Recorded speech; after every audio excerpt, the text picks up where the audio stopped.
Hello and welcome to this new installment of the Wrestling Analyst.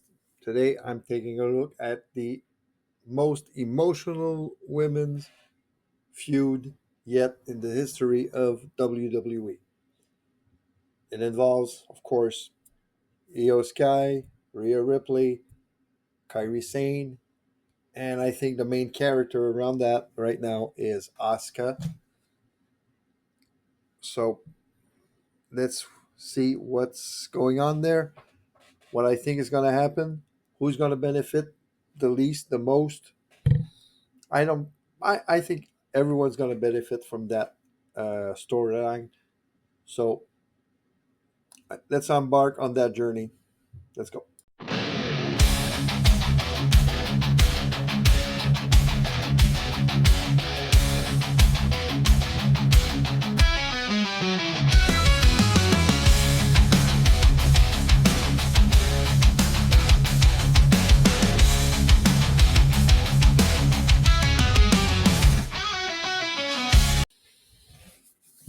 Okay. So Asuka, Io Sky, Kairi Sane, and Rhea Ripley. This might just be the most emotional storyline for the women's division that we ever saw on Raw or SmackDown or in the whole history of WWE. This is the most compelling story right now. Even though we saw on Raw that there was a major twist in the Vision story, but I'll just make a little aparte here.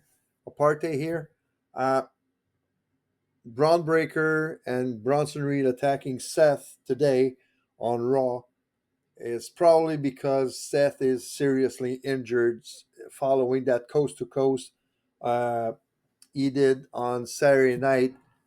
Well, for us here in North America, it's Saturday morning, but that coast to coast that he did in the match against Cody Rhodes, in which he probably seriously injured his shoulder. So that's a major twist.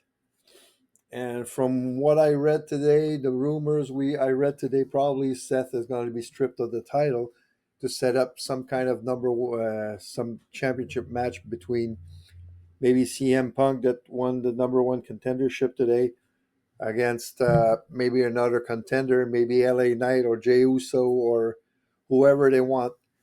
Or maybe it would be a good time to bring back Gunther. So that's it for now. So back to my main subject with all the storylines surrounding Asuka and Kairi Sane and Io Sky and Rhea Ripley. Now, Asuka, as we all know, confirmed her heel turn on September 22nd when she basically turned on Io Sky. Kairi Sane unwillingly followed Asuka down that dark path. And we have to maybe understand a little bit more about all this. We have to dive a little bit in the Japanese wrestling culture, where the older person, which here is Asuka, is considered the senpai, which is the leader or the senior member of the Japanese contingent. And Io and Kairi would be the kohai, which will be the junior members. And we could almost, even though she's not part of the storyline, but for the Japanese culture, Julia would be involved in that and would be a kohai as well, even though, like I said, Julia is not involved in the storyline. Now, the feud last Saturday in Crown Jewel, when I made my predictions, and I'll just take a look at my predictions I did. I'm pretty sure that's what I was saying. Yeah, I said that Rhea and Io would be winning. So Yeah, by the way, I got 4 out of 5. My predictions for Crown Jewel. The one I missed was Stephanie Vaquer winning over Tiffany Stratton. And I did say that I wanted Vaquer to win, but I thought that Stratton needed it more. But I'm happy they went with Vaquer all the way. Now, let's come back to my subject. I did have Rhea and Io winning at Crown Jewel, but I did say that for the better of the storyline, the Kabuki Warriors should have won. But all the events that happened with Raw this morning, with Asuka and Kairi coming out on top and looking strong at the end of that match with between Kairi and Rhea, where they laid out after the match, they laid out Rhea and Io, so that means that the feud can go on. It's not over. So let's dive a little bit inside each of the wrestlers themselves and how they will benefit from all that storyline. So let's start with Asuka. Asuka is currently being built as the major heel on Raw in that storyline.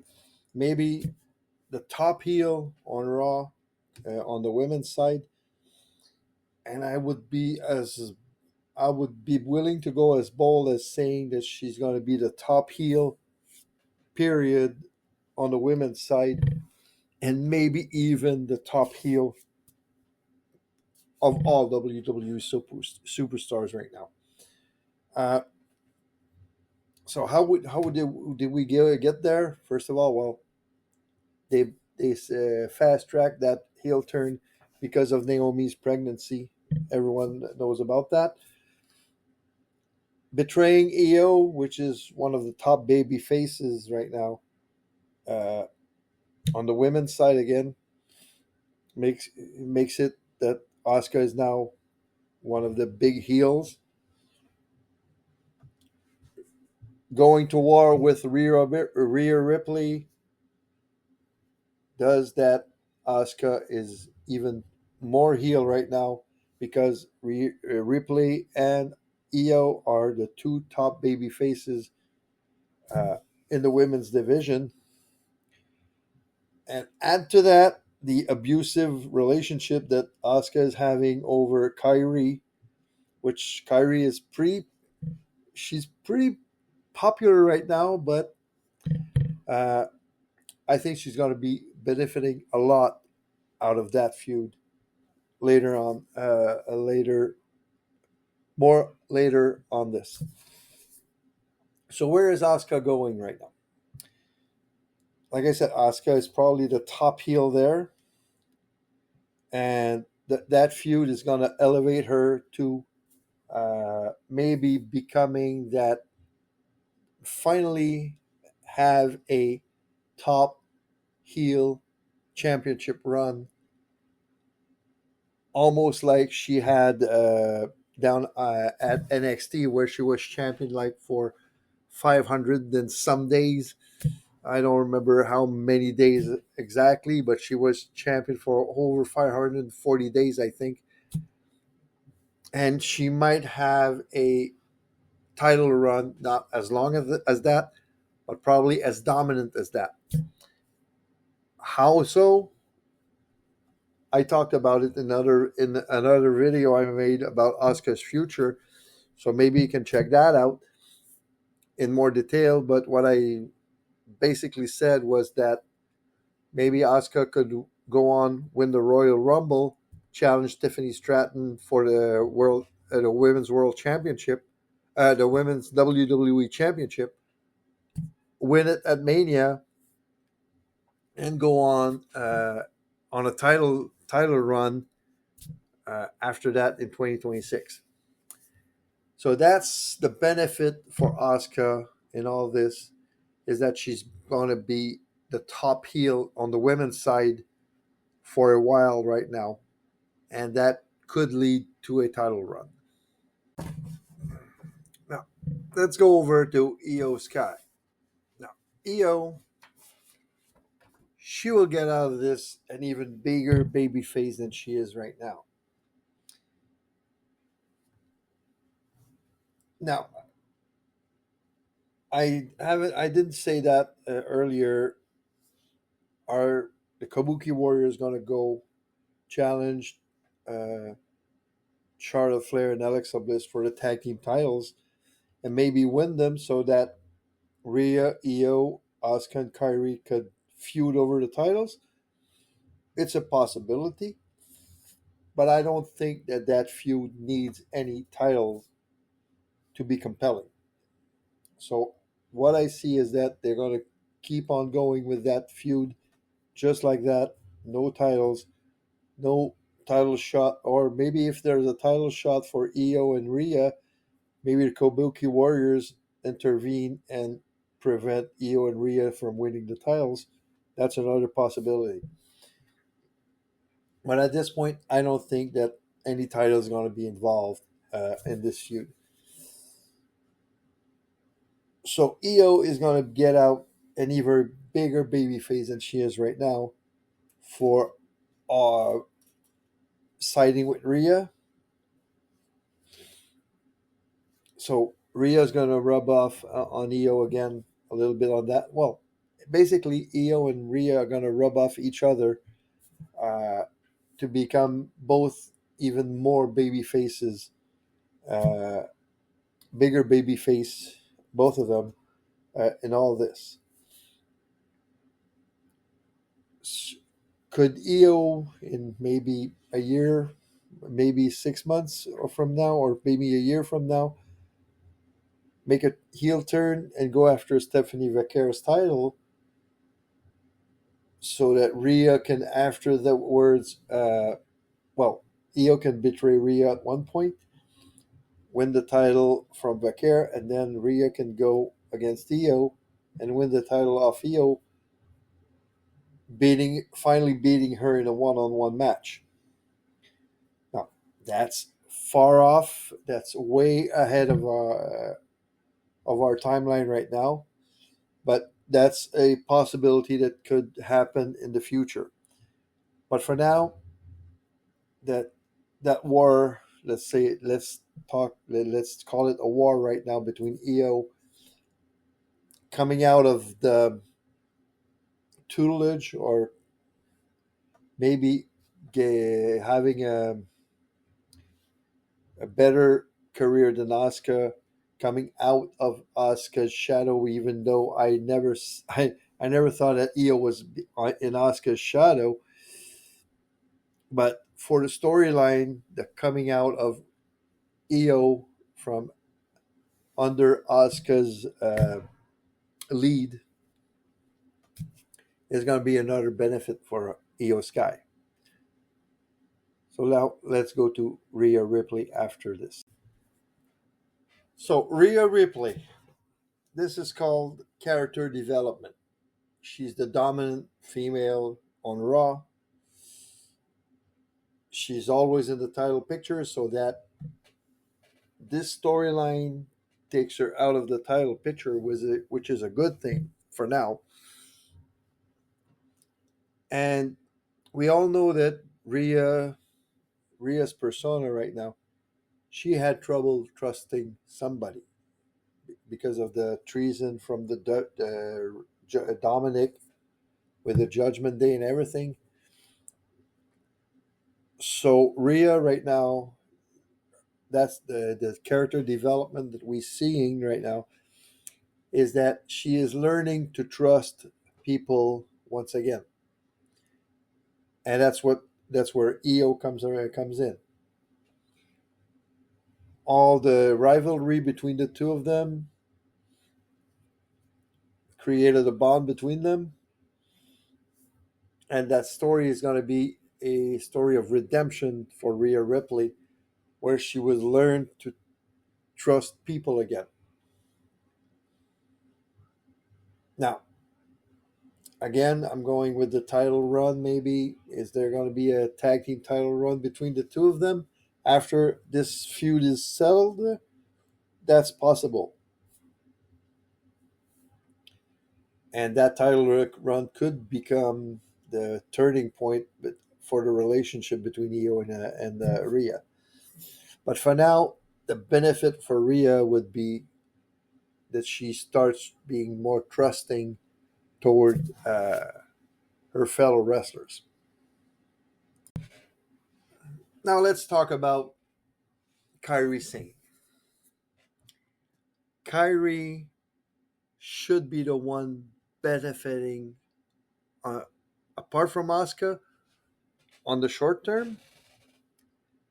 In the long term, Kairi Sane is going to be the one benefiting the most out of all this. She is attracting the WWE Universe's sympathy right now, being the victim of Asuka's behavior and abuse. The longer it goes, the better the payoff will be. Now, I talked earlier about Asuka winning the Royal Rumble, going on to WrestleMania to wrestle Tiffany Stratton, and maybe take the title from Tiffany. That's a possibility. I know I'm an Asuka junkie. I know I love Asuka as a wrestler, and I want her to succeed. And I always want to see her have a dominant title run, and I hope that's what is coming. But it won't. It might not be that long of a run, and let me tell you why. Kairi could even help Asuka beat Tiffany Stratton at WrestleMania, but then Asuka's abuse with Kairi would more and more be how can I say that? Be wary of it and want to get out of that relationship with Asuka. So she will start standing up for herself. And the more she's going to start standing up for herself, the more the WWE Universe, and they already are behind Kairi in that, but the more and more that she's going to stand up for herself in front of Asuka, the more and more the WWE Universe will see that coming, will see that face turn coming, and they're going to get behind Kairi.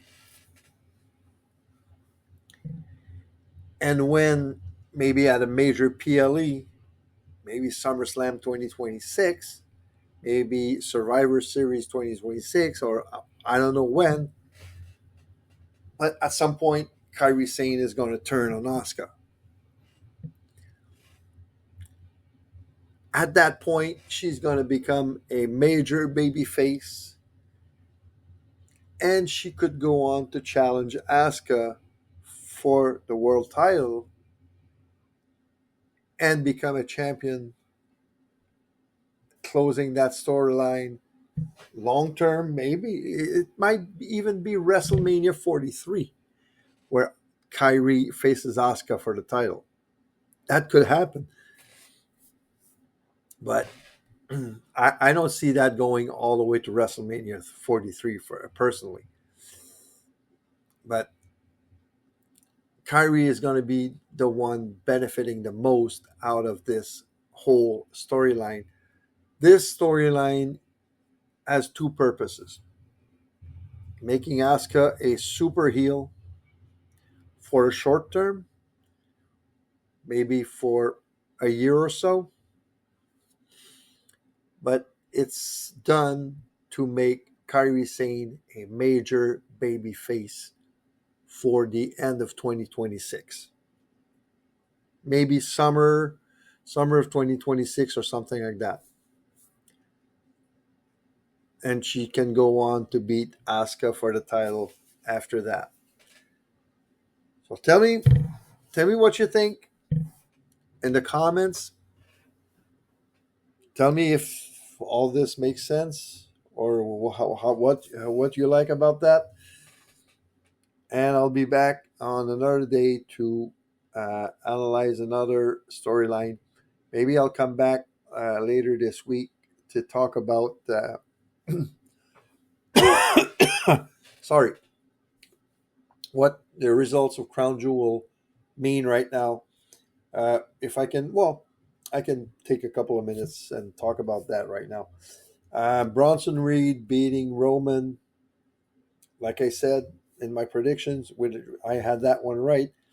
Bronson, that makes the Vision a major stable. Now, like I said earlier, Seth being injured changes all that.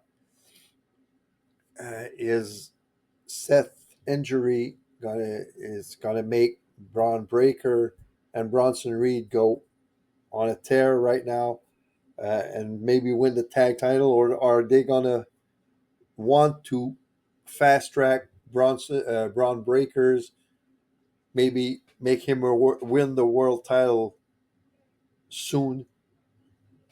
It's a possibility. We all know he's the future of WWE right now. So are gonna give it? Are they gonna give the title to Braun Breaker right away? That would be huge. So anyway, tell me what you think in the comments. Leave a like, and if you're not subscribed to the channel yet, please do so. So you can have and turn on that notification so you can have a warning when new content comes up. See you later.